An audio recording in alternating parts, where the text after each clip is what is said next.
Hey guys, New York Dan here. Well, I got bad news on the little bird. Got up super early in the morning. I fed him. I was up late last night. I fed him. Um, he seemed to be less and less responsive. And um, this later this morning, I went out to check on him and feed him, and he wasn't breathing, and he was becoming stiff, and he was dead. Apparently, he passed away. I'm going to show you what I was using to feed him right now. Let me just pause my video here.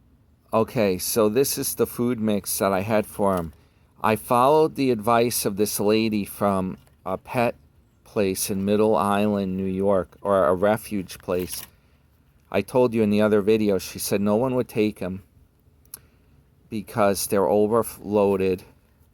And she told me to get dog food, and that's what I did. I actually bought the damn dog food at the store.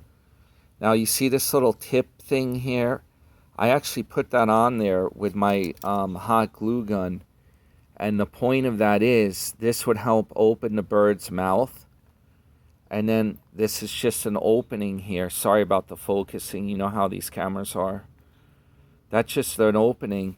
And then you can take the food in and out of here just a little bit at a time. I would squirt in the bird's mouth. Now, I kind of feel, this is what I kind of have a hunch about. This kind of food, it was kibbles and bits, and I was using the bits part that were like meat. She said the bird needed like meatier stuff. Before I was doing the parakeet food, which is probably vegan, the little pellets, I would mush them up with water. I should have stuck, I shouldn't have. I think this is what did it. I think this food was too sticky and the bird was having trouble with it. I don't know for sure, though. It seemed like the bird was less and less responsive. And I'm not sure. The bird was pooping and I thought that everything was good. Maybe I was feeding the bird too much. I was afraid I was feeding it not enough.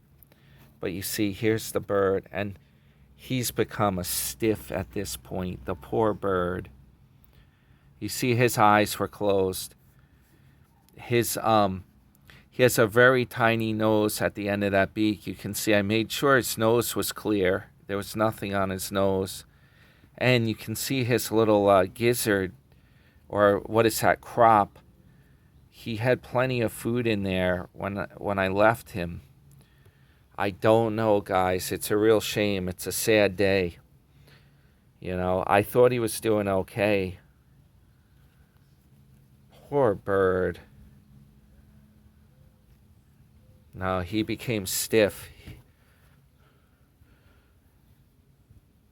He became a stiff. I'm sorry, guys. This one, you know what? This is a life hack. We learned if I had to do it over again, I think I would feed the bird a little less food maybe. This is the ground up pellets from the parakeets food. I don't know though. It's hard to say what the heck did it. I mean, the poor bird, I kept him under that umbrella. I had that umbrella set up here to keep him out. It was nice and dry. The lady said, make sure you put holes in the box if you craft up a nest, because if it rains, the nest could get flooded. But this is a good thing. If you ever have a problem or you run into something like this, I actually bought this at Rite Aid. I think they closed though, but any drugstore should have them. You have to ask maybe at the pharmacy counter for a syringe type thing. It doesn't have a needle on it. It just had an opening, and I think it even came with a little flexible tube, but the tube was too small, so that just pops off. Then you put clear, use a glue gun with a clear glue stick, or it doesn't matter what color the glue stick is. You just put it on and then pinch it with your fingers to make it a little sharp like that. That helps open the bird's mouth. And then you can give it some food. It's a real shame. I feel bad.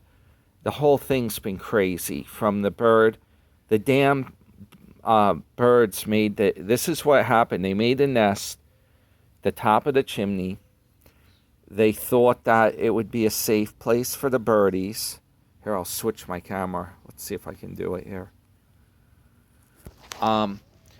They thought it would be safe, but here's the problem. There wasn't enough room. You're at the top of a narrow chimney. So what happened was, as the baby birds got bigger, there's not enough room for them. So it pushed them out of the nest. That's what happened. It's real sad. I'm going to have a guy come in and I'm going to make sure if there are any other birds up there, I'm going to wait like a month until they're gone, are big enough to fly. I'm going to have a guy come in. I'm going to tell him, listen, bird proof my chimney. I don't want this to happen again. Put like a chimney cap, you know, do what you got to do to make sure that's bird proofed. It's crazy, you know. Anyway, guys, hey, subscribe to the channel. More life hacks coming up.